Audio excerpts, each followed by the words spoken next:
السلام عليكم، ازيكم عاملين ايه؟ والنهارده هنعمل حاجة هتبقى شتوية شوية، بس احنا قلنا نعملها في الصيف عشان في ناس نحاف كده وعايزين نطخنهم شوية. فقلنا نعملها دلوقتي، هيتاخد منها معلقة كده الصبح على الريق، هتديكي باور جامد جدا طول اليوم. ولو حبيتي تجيبي وتاكلي منها كده طول اليوم مفيش اي مشكلة، مفيدة جدا، مغذية قوي قوي قوي. يلا بينا لايك وشير وسبسكرايب لاكلات في مطبخك، ويلا ندخل على الوصفة بتاعتنا ونشوف هنعمل ايه النهارده. هنعمل المفتقه. زي ما انتوا عارفين ان دي وصفه شتويه، بس احنا حبينا نعملها دلوقتي. مقاديرها ايه معانا؟ معلقه كبيره من الحلبه المطحونه، ومعلقه كبيره من المغات، ومعلقتين اتنين كبار من الدقيق، ونص كوبايه من السمسم المحمص، وكوبايه من السوداني المحمص، وربع كوبايه من الزيت، وكيلو عسل اسمر، وذرة من ملح الليمون.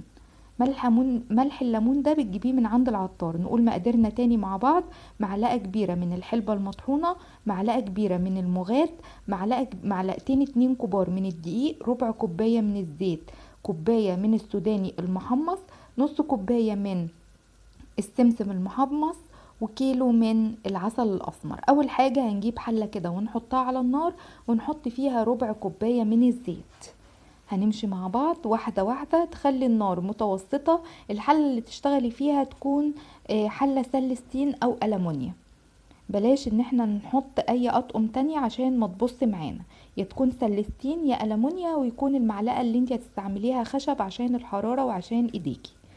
اول حاجة حطينا ربع كوباية من الزيت، وهننزل عليهم بمعلقتين اتنين كبار من الدقيق، وهنقلبهم مع بعض لغاية ما ريحة الدقيق تطلع معانا، ونحس اللي هي تجانست مع الزيت والريحة طلعت كده.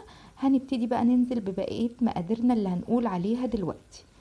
اهو هنقلب كده مع بعض لغاية ما تحسي ان الريحة طلعت كده بتاعة الدقيق وتحمص مع الزيت.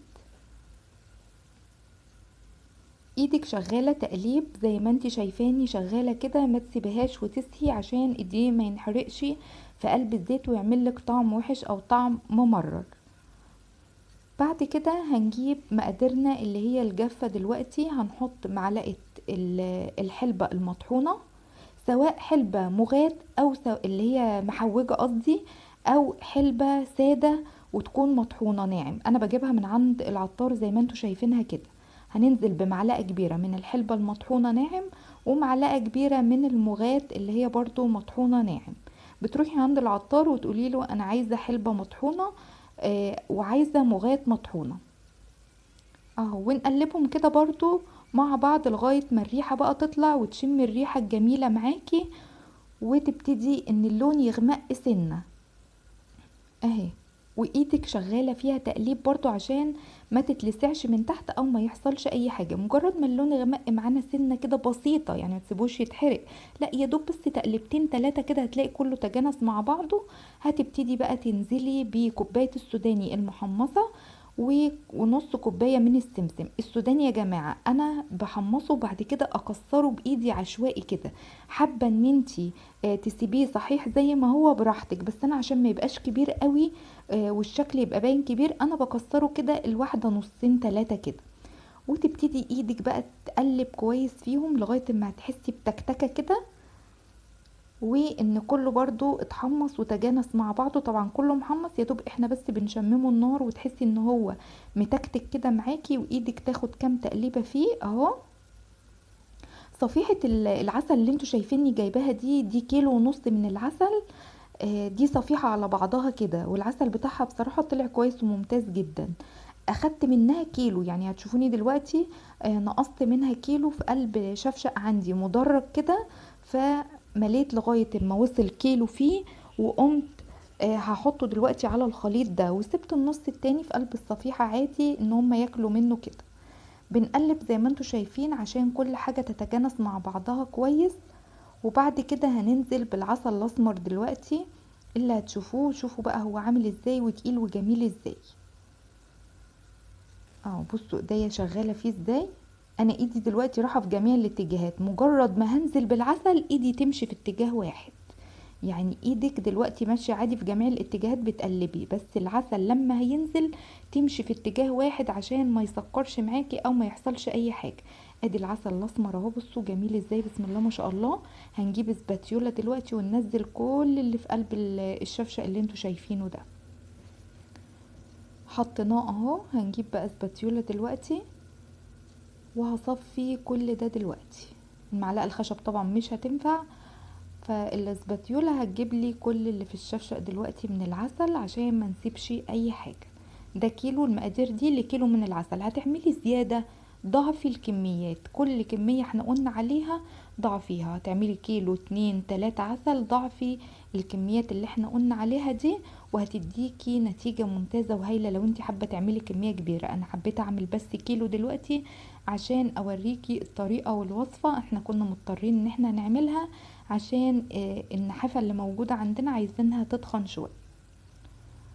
اهو بصوا ايدي بقى في اتجاه واحد، ايدك ما تبقاش في كذا اتجاه علشان العسل ما يحصلوش اي حاجة او ما يسكرش. بصوا كده ابتدى يبقى خفيف، هتحسي ان هو ابتدى يبقى خفيف عشان اتحط على النار. مجرد ما هنخلصه وهيغلي وهنوصل للي احنا عايزينه، لما تركنيه هيبتدي يتقل بقى معاكي شوية بشوية. وطبعا مش هيتقل جامد قوي عشان احنا في الصيف في الحر برضو، لكن في الشتاء بتحسي ان هو عامل زي المربى كده. شوفي بقى انتي هتعمليه في البيت وشوفي هتطلعي كمية عاملة ازاي محترمة قد ايه. شوفي لو هتشتريه من بره طبق المفتقة او علبة المفتقة الصغيرة دي هتعمل كام، رغم ان انتي عملتيها في البيت ما كلفتكيش اي حاجة غير كيلو العسل والحاجة اللي موجودة اللي انتي جبتيها دي. ايدك بقى شغالة في اتجاه واحد زي ما انتي شايفة كده وبتقلبي. مجرد ما هيغلي، اول لما هيغلي معاكي عدي 10 دقايق. مجرد ما هيغلي قصدي معاكي، يعني انت هتسيبيه على النار 10 دقايق اهو. مجرد ما هيغلي هتبتدي بقى ايه 3 تقليبات، يعني احنا هنسيبه على النار 10 دقايق الاول، وبعد ال10 دقايق هتلاقيه ان هو ابتدى يغلي بالطريقة دي وايدك شغالة فيه برضو ما تسيبهوش وتمشي. مجرد بقى ما كده 3 تقليبات، عدي 3 تقليبات، ادي كده تقليبة وهو بيغلي اهو، 2 كده بنفس الطريقة اللي انت شايفاني بيها كده اهو كده.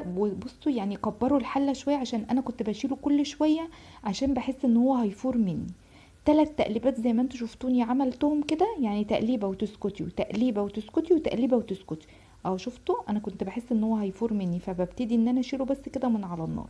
ببتدي اجيب بقى ذرة ملح ليمون ما بين ايديكي كده وتقومي حطاهم وتقلبتين وخلاص وتطفي على كده، ويبقى كده هو خلص معاكي وجاهز تماما. طفينا النار اهو وانا بقلبه عشان ملح الليمون يمتزج معاه.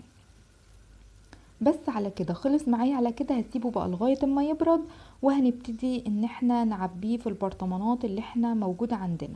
بتسيبيه يبرد تماما، وبعد كده بقى انا مجهزه له البرطمانات الازاز اللي انا هعينه فيها، وبعد كده هنشوفه مع بعض دلوقتي. كده خلص معايا. خلصت معايا المفتقة. معايا برطمانين اهم، هبتدي ان انا اشيل فيهم بقى المفتقة دلوقتي، وتحتفظي بيها عندك كده هتبقى جميلة قوي قوي قوي. بصوا لما برد هتحسي ان هو تقل شوية والوش تقل عليه اهو. بجيب انا المعلقة الخشب وببتدي ان انا اخده كام تقليبة كده عشان كل المكسرات وكل الحاجة اللي انت حطاها على الوش دي تندمج معاه تاني، وتبقى واحنا بنعبيها كله يبقى مختلط ببعض. هنجيب كده معلقة عشان البرطمان دوت ضيق كده من فوق، فابتدي احط بالمعلقة واملى البرطمان كده كويس اهو.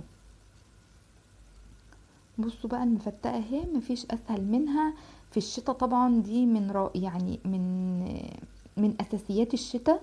تديكي باور، بتدفي، جميلة جدا، تديكي طاقة طول اليوم. حلوة جدا وكويسة قوي. هتملي بقى البرطمان بالشكل ده، وهتلاقي بعد ما مليت البرطمان المكسرات عامت كده على الوش، وهتبقى جميلة جدا. لما تيجي تاخدي تقلبي وتاخدي هتبقى جميلة. عبناهم كلهم اهمت، وبقى معانا شوية هنحطهم في طبق كده في التلاجة يبقوا ياكلوا منهم وقت ما هم عايزين.